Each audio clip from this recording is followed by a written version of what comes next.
We hope we've given you a little bit, more of an idea than you heard in there. But really, it's probably a good time to let you ask questions, because I think there's probably a million details you want to know. So, why don't you guys fire away? Could you be more specific about the bad parts of PS PlanetSide 1 that you do not want to include? Yes. And when I say bad, I'm actually giving my personal opinion, but I think the opinion of a lot of the players. Sanctuaries are probably the single biggest one. The original idea of them was to have these massing places, and to some extent they're used this way. We did not intend for them to slow down gameplay. We want you basically either coordinating a battle or being in the battle at all times in this game. And there were some unnecessary parts that slowed things down. Shuttle timers, very frustrating to players. The inability to spawn basically wherever you wanted without an AMS or something like that. We're trying to change the dynamic to one that a broader base of players is used to playing. And a great example is I'm a very big Battlefield 2 and VFBC2 player. The way they do squad spawning in that I think is quite good. And they changed it from just spawn on commanders or squad leaders to spawn on any squad mate. That's a big deal. Those kind of changes. That's the direction we're going with this game. Although we are going to build that into the skill tree so that people that want to concentrate on leadership skills can do that, and they can be better leaders. And you've all been in that squad that's led by an awesome leader, and all of a sudden your kills go way up. We want to make that player have a lot more, a lot bigger variety of gameplay at their disposal to enhance their teammates' gameplay. For example, bonuses on gameplay. If you're a squad leader and you've advanced your rank in some of the skills associated with that, you will literally be giving buffs to your squad mates. That's what I'm talking about. You mentioned sandbox game. That's what you're going for this game. Yes. When I think of sandbox, I think of like a GTA or a Red Dead Redemption, where there's a whole different world and there's things you can interact with, and you can choose to do whatever you want in a given moment. How are you going to make that happen in an MMO? There's many different types of sandboxes, and the two best examples that I will give, one is ours, Star Wars Galaxies, and one is a competitor's that I really respect, CCP with EVE. I think those games kind of represent the pinnacle of what I would consider MMO sandbox gameplay. Let me use the example of Galaxies, the ability to have player-run towns. That is amazing. When you have groups of players that will literally defend their territory all night. That's where we eventually want to take this game. What our plan is going to be is to release an amazing feature set at launch that is far better than what we did in PlanetSide 2, and kind of evolve the game. And we want the players to give us feedback about what our thoughts are on that. So we mean sandbox in similar to what we had in Galaxies and what we have, what CCP has in EVE. And that means a dynamic player economy. There's a reason resources are going into the game at the start. We have big plans for them down the road. I've been watching the trailer loop while you guys have been talking, and it's pretty good. I'm just curious, is there something we should be paying more close attention to? Is there anything, or are you kind of holding back right at this point? Oh, this is meant to be just a small teaser of our gameplay, because we're holding it back on everything. Yeah. You're not gonna pull the skirt up right now, man. Yeah. A couple dates, a couple drinks, you know what I'm saying? Get me drunk first, and you get all that. But yeah, I mean, we've got a lot more stuff to show. I mean, obviously we don't want to, give it away all at once. This is a showcase. And quite frankly, I'm kind of offended. You sound shocked that you like the trailer. It's like, oh, I'm really liking the trailer. What gives? Yeah, what gives? What the heck is that all about? What's up with this enjoyment of it? Exactly, it's crazy. I'm a game journalist. I'm not supposed to enjoy this stuff. Yeah, I'm supposed to critique this harshly. I think, yeah, we are holding a lot back, and we've got a lot more to show. The thing that I think is probably going to happen, as we start unveiling things, you're gonna look at this thing and be like, why did they show that? Because it's just going to get better and better. I think that we've got an incredible team, and we've we're building incredible technology that's on top of that. So, you know, the sky's the limit this time around. You know, the original PlanetSide was limited. You know, I think it was because it was ahead of its time. You know, if we'd have released it maybe 2-3 years later, it probably, you know, it would have been probably one of the biggest MMOs out there. But now we've got the technology. You know, the broadband is, you know, proliferated throughout the world, and, you know, many more people can enjoy this. So, you know, enjoy it while you can. It's just going to get better and better. This may be more of a CM question, but when you speak about opening up the community dialogue a lot more, how do you sort of have an action plan to sort of minimize the vocal minority and the silent majority type issues? Well, remember that our goal in this is to bring the community in early in a way that's never been done in an MMO before, literally to say, hey, here's what we think. So we're coming in with a plan, and our goal is to steer the community to talking about that plan and listen to their feedback on it, and then listen to any ideas that they have. We think they'll be excited about our plan and go, wow, that's really cool. That's the game I want to play. And I strongly suspect that's what people are going to think. We're going to focus on our launch feature set. We'll be really clear about what that is. And it's, you know, what we've been talking about tonight and a bunch of other stuff that's a lot deeper, but, you know, a lot more, frankly. But, and then we'll say, here's what we want to do. We won't give specific time frames. We'll just give kind of what we think we can pull off, and sort of the rough order of it.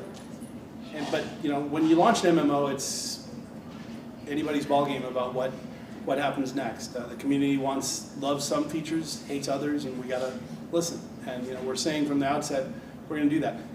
Can the vocal minority have a lot to say about it? Absolutely they can, but that's true in any game. And so our job is to, you know, listen to that and take that into account.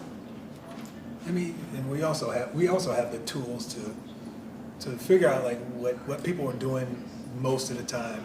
So it's not so much like, you know, you got like 5 people over here screaming, saying, oh yeah, we want pink bunnies, and we're gonna listen to it, when we know that, you know, most people are avoiding the pink bunnies in the game. So we have the tools to actually see where people are going, the stats that, you know, what people use most as far as like what vehicles they use most, how many shots fired with what weapon, and all that stuff. So we can use that data to mold what we make in the future. We are getting pink bunnies though, right? Pink bunnies is next week. Okay, good. We're right there first. And I'd say we also, I mean, we do have a relationship that we've been building up with, you know, the community over time, not just with, you know, the PS Live game, but just with all of our MMOs. And we have an infrastructure with some really great people that have worked and dealt directly with, you know, people on the forums and communicating. And, you know, that kind of knowledge base, you know, goes back for years now. And we're going to be, you know, obviously taking advantage of that as we move forward to work through, you know, where we want to go, where the community wants to go, and try to craft an experience that you know, is an evolution of, from the beginning, to something that we all love and or you know, people continue to get engaged on. So are you sort of gearing it towards the returning PlanetSide 1 players, or are you No, it's a mixture. You know, we want, like Tramel said, this is a game that hardcore PlanetSide 1 fans are going to feel awesome about. I also think, and I say this, you're looking at a guy that is going to take a week off when Battlefield 3 launches, no joke, a week off, not kidding. And it's going to be a great week. So I love playing other people's FPS too. But you know what, when I'm done with that week, I want to go back to playing PlanetSide 2 because it's got the persistence, it's got the community. These are things that other games don't have, and I want to make sure that we build that depth that other games just can't get. Do you have any idea of how many players will be able to play at once per zone? There's no such thing as zones per se. There's going to be continents, and our goal is thousands. So you've been in some pretty big PlanetSide 1 battles. Well, keep in mind that it's funny because you go back in and play PlanetSide 1 now on a modern machine, put up fraps, and you can get 200 frames a second. One key thing about this, we talked about the Forge Light engine, we talked about a lot of the higher end features. one of our big goals, and we have a partner over in China, that one of our big goals is to be able to go down to lower end machines. By lower end machines, I'm really talking about anything that was released here in the last couple of years. We want it to run extremely well. Frame rate is king, and I cannot say that enough. That is our number one goal, gameplay wise, is to achieve speed. We want beauty, but we'll take speed before beauty every time. What? This is ridiculous. I'm out of here. This is off the arc. So there's no such thing as zones, but does that mean there'll be multiple continents, or is it going to be one huge continent? We're multiple continents down the line, multiple worlds. We're absolutely launching with multiple continents, though. I know a lot of people on PSU are Nice. concerned about whether you're just going to open them out. Badass ones too. There's None of this dinosaurs. tree stuff. Will cement trees be in the game again? Buildings. Actually, the biggest one was, Smed, if you could pick a tree in PlanetSide, what tree would you be? I wouldn't be when I hate trees. Smed does hate trees. I don't actually like the outdoors, We're all so made out of concrete. I'm not even kidding. I actually like to go home and play games, and that's what I like to do. Smed likes video games and Red Bull. Yes. Oh, family video game dribble. Please write that. That's My the wife order is though. here. You don't want to get in trouble. Come on. It's going to be on just PC, not PS3. Next question. We have other things we are working on. We are not ready to announce yet, but stay tuned. And needless to say, we were first with DCUO. We were second with Free Realms. Got a few others. And maybe not just on PS3. So. One important thing in PlanetSide that a lot of players have dealt with is the hacking issues.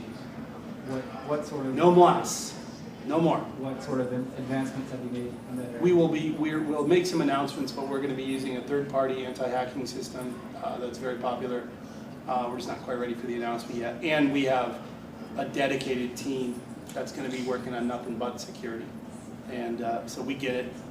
It's important to us. And we see the speed hacking issues. At some point, you kind of have to work with the technology you have at the time. The technology's a hell of a lot better. Hacking's basically our number one worst enemy right now, so we're right there with you. It's good to hear. We send people out to them. Also good to hear. So it's open world, but are there going to be instances used at all? Hell no. No. Cool. Good to hear. Capital H. Yeah. A lot of the pretenders, a lot of games call themselves an MMOFPS, and it's really a lobby with Yeah. some 16-player maps attached to it or something. It's like, what are you even calling yourself an MMOFPS for? The list of MMOFPSs is pretty small. I want to be The clear, real ones. all of us are FPS fans here, heavy-duty FPS fans, and when we play, and I'm still going to be out there playing all kinds of other stuff, this is not those games. This is an MMO FPS. You don't get the same kind of thing. You're not going to be in the middle of a 500-player battle in Battlefield 3. As awesome as I know that game is going to be, it's a different experience, and it's a great one. That's not the game we're trying to make. What we will own is epic and scale. We're not going to own single player. Not going to be any single player gameplay in this game. Cool. So there wouldn't even be like restrictions on only 100 people can be in this zone during this contested time. Yeah, I don't see why. No. I mean, there may be like individual specifics when we get into down the line when we get into player created stuff. I don't know. Yeah. That's future stuff. So I don't know. Yeah, load balancing is going to be an ongoing effort for us. One of the ways that we're kind of getting around that, one of the things we haven't talked about too much yet, is a mission system. We are adding an extensive mission system in PlanetSide too. It'll auto-generate missions that basically come from your empire, and then commanders and squad leaders will be able to insert missions into it to be able to help coordinate massive battles. So not only is it something for new players to be able to use to give them some initial direction when they first log in, but veteran players will be able to use that extensively to be able to do things like coordinate an entire assault where your entire empire is going to go crush this front line. That's pretty cool. Yeah, the worst thing in PlanetSide 1 was going in and going, okay, now what, where's the battle? We had this mode called instant action, and it was a good attempt at that, and I think it did a lot of that, but what this is something really pretty new, and it's, you don't have to do this. If you want to be a lone wolf and just cruise around and hack stuff, go for it. But it's there really to guide people to these big battles, which is what we're really good at. So is there any kind of story and lore that's going to go in with the game? Yeah, absolutely. The PlanetSide 2 story, I always describe it as being sort of the re-imaging of PlanetSide. You're still on Araxis. A lot of the same events from PlanetSide are going to be re-explored in PlanetSide 2. So there's absolutely a backstory, and we're going to be pretty excited to announce some of that stuff coming soon. I talked a little bit about some of the differentiation that we're doing with the Empires. That's going to tie in a lot to the backstory as well. As far as the vehicles, you mentioned tanks and stuff. You also mentioned there's air. Yep. Are players going to be able to fly air vehicles? Absolutely. Absolutely. Hell yes, that wouldn't be PlanetSide without that. Yeah, it's air, ground vehicles, infantry combat, all of it's simultaneous. And one of the cool things, another thing about the territory system that makes it really neat is in PlanetSide, a lot of times battles would always be vehicles at first, outside, and then you would go into the facility and then it would be an all infantry fight. And that was cool because you were able to get vehicle gameplay, kind of the combined arms gameplay in the courtyards, and then the more infantry focused gameplay once you got inside.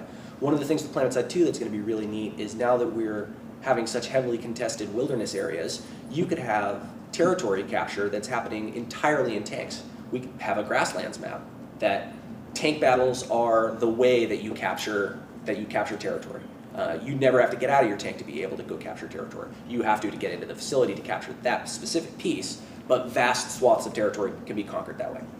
Likewise with air vehicles, we could have extremely mountainous terrain that's really, really difficult to traverse in anything except for air vehicles. And now the conquest gameplay is really about air vehicles in those particular locations. So that's a really neat way to make people who are really focused on playing aircraft or tanks feel like they're able to help out beyond just driving to the location where the real battle happens.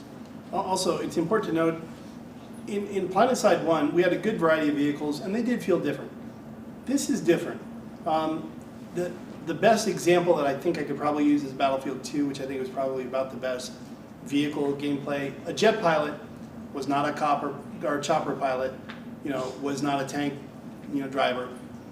We want people that drive Galaxies to be really good at driving Galaxies and to be the best Galaxy drivers. And maybe they're not the Mosquito drivers because they haven't spent 500 hours, or the guy that we saw up there that has 6 years of gameplay. That's what all that ended up to, by the way, 6 years of 24-hour days here. We want those guys actual skill to be involved with piloting these things. We want them to feel so different. Like if you're piloting a Galaxy, it's like driving a C-130 and trying to pinpoint drop a bunch of paratroopers into a particular area. We want it to be that badass, and it's really important to us to get that feel, and I think we've got it just right. Yeah.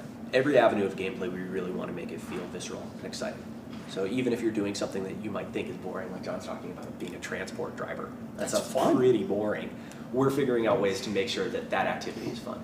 Being a medic and being a support hero or a support class is extremely fun, and those pieces of gameplay are really what's going to make PlanetSide 2 shine. So can you talk a little bit more about the flight model then?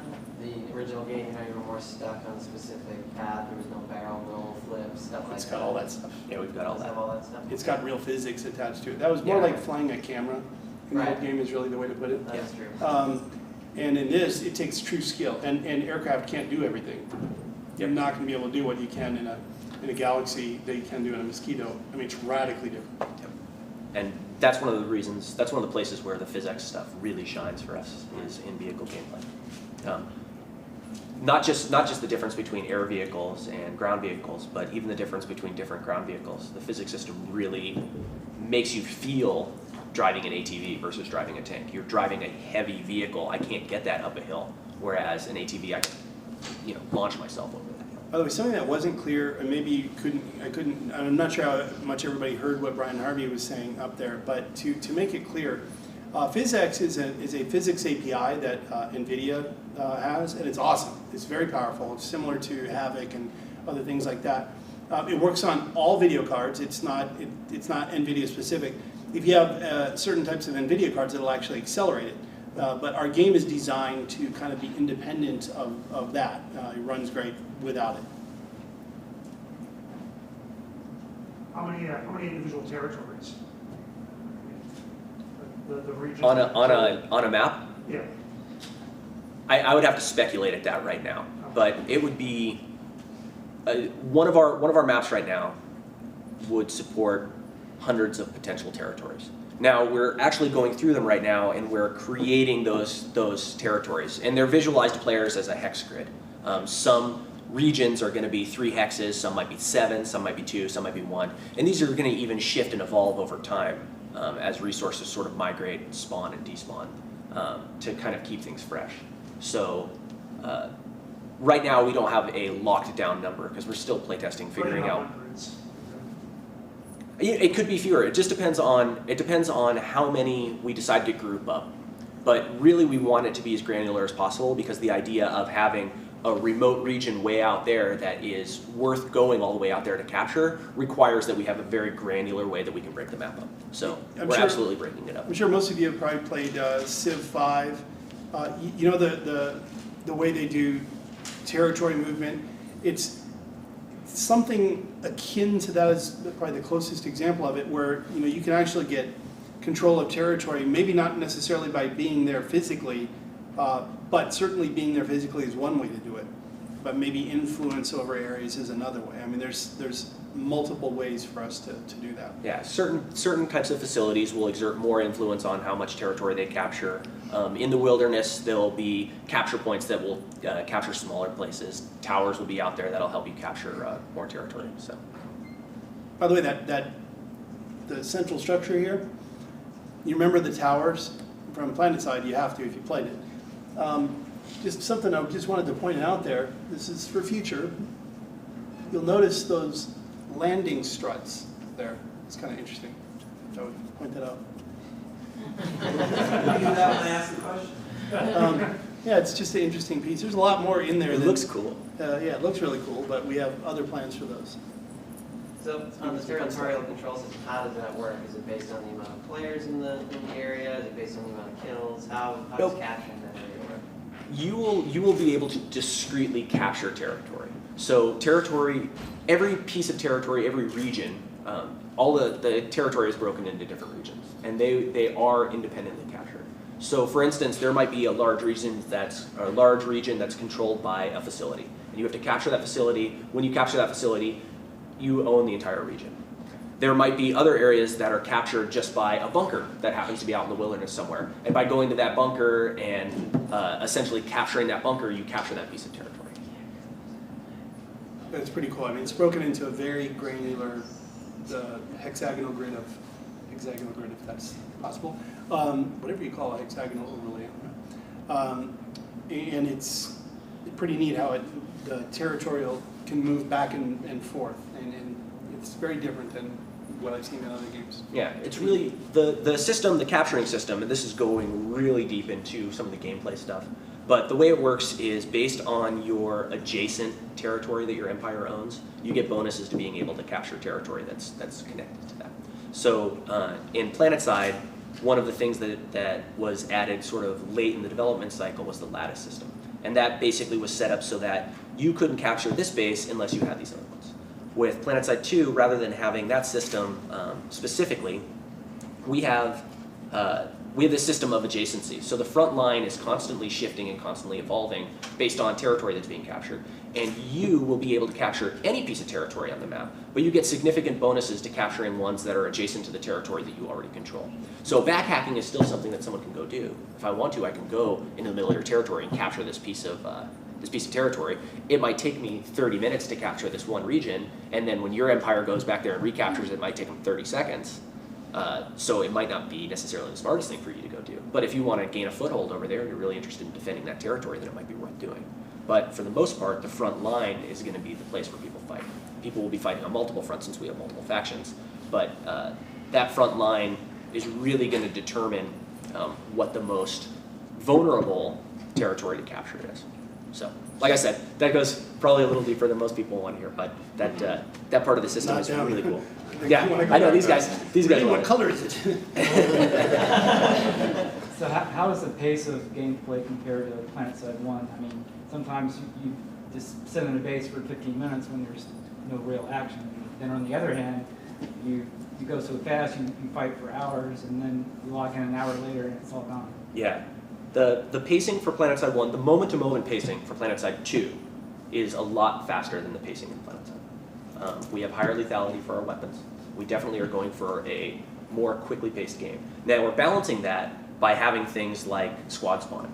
So I'm able to immediately get back into battle under certain circumstances. Our squad spawning basically drops a huge drop pod from the sky, so you can't do it when you're inside, but outside you'll be able to respawn and reinforce your empire a lot quicker.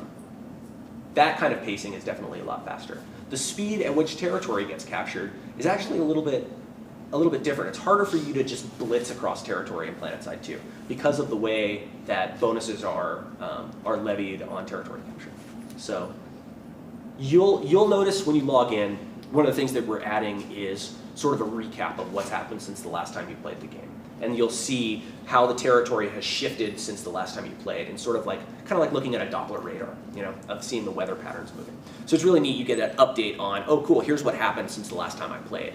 And you'll get to see this sort of, it's almost one of those. Amoeba. Oh, yeah, exactly, an amoeba. Thank you. It reads my mind. It makes us like work really well together. So it's kind of amoeba-like and sort of nebulous the way these pieces grow and shift. By the way, stuff like that, to the fan sites in the room, we are going to be externalizing just about, I don't want to say every piece, but just about every single piece of data in this entire game in real time.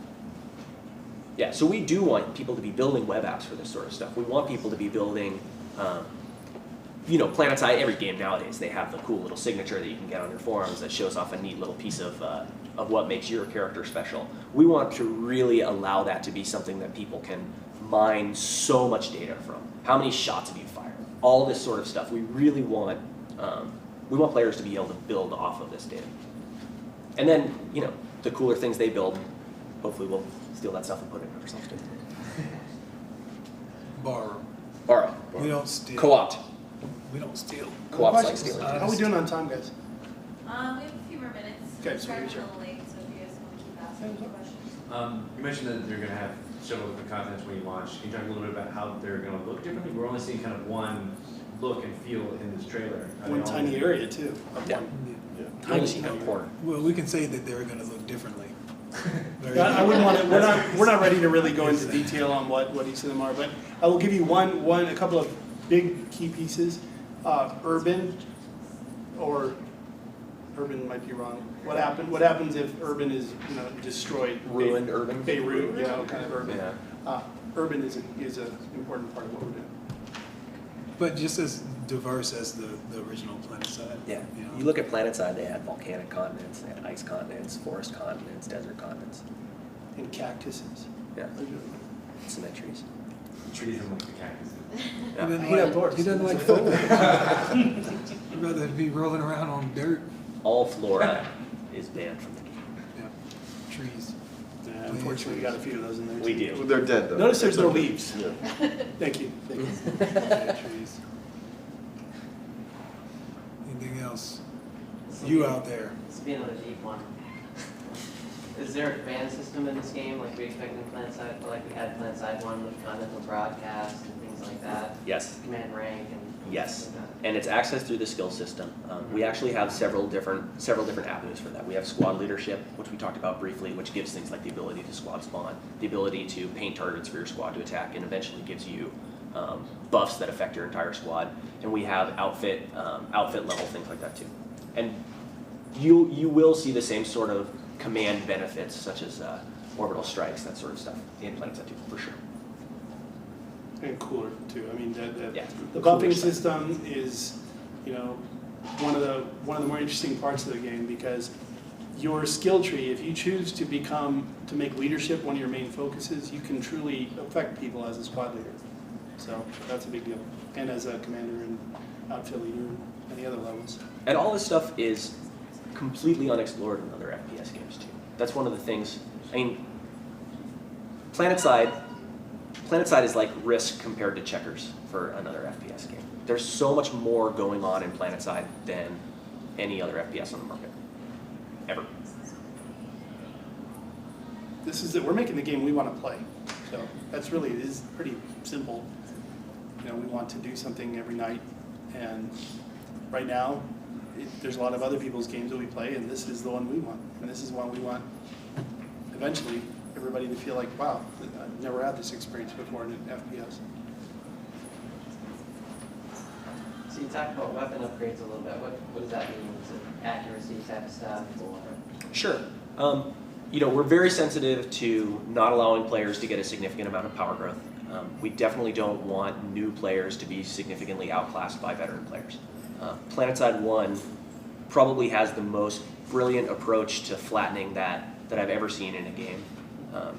And what I mean by that, for those who aren't familiar, is in PlanetSide 1, by advancing your character, rather than becoming more powerful, you got access to a lot more options. You're able to do a lot more things at once.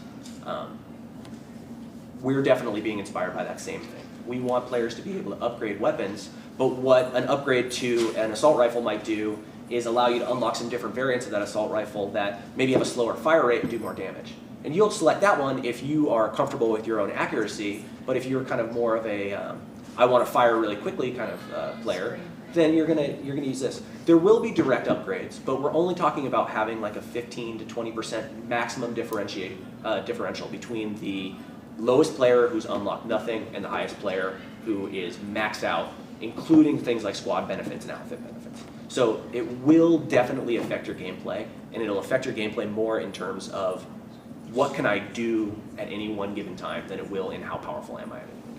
Have any of you guys ever played against, I don't know, a 15-year-old on your PlayStation 3 in Modern Warfare 2? You ever had that experience? 15 to 20% just doesn't matter, you know? The game's over before it starts. You know, I play on a PC, as you can tell. I've got a 16-year-old son who just wipes the floor with me. It's not even fun. But we want skill, player skill, to be the primary thing. Yep. Cool, last questions? Anybody? We got too many. I know, you guys got to Don't worry, pile there's on plenty it. of time. We're here tomorrow. Yeah, we have like over 100 from the community, so. Any of those questions that don't get answered either tonight or in the panel tomorrow, send them to me. I'll make sure they get answered. We'll make sure you get some time tomorrow with Matt as well. And I'm around too. Which will make the community happy. I know. Like I said, I lurk on VSU quite a bit.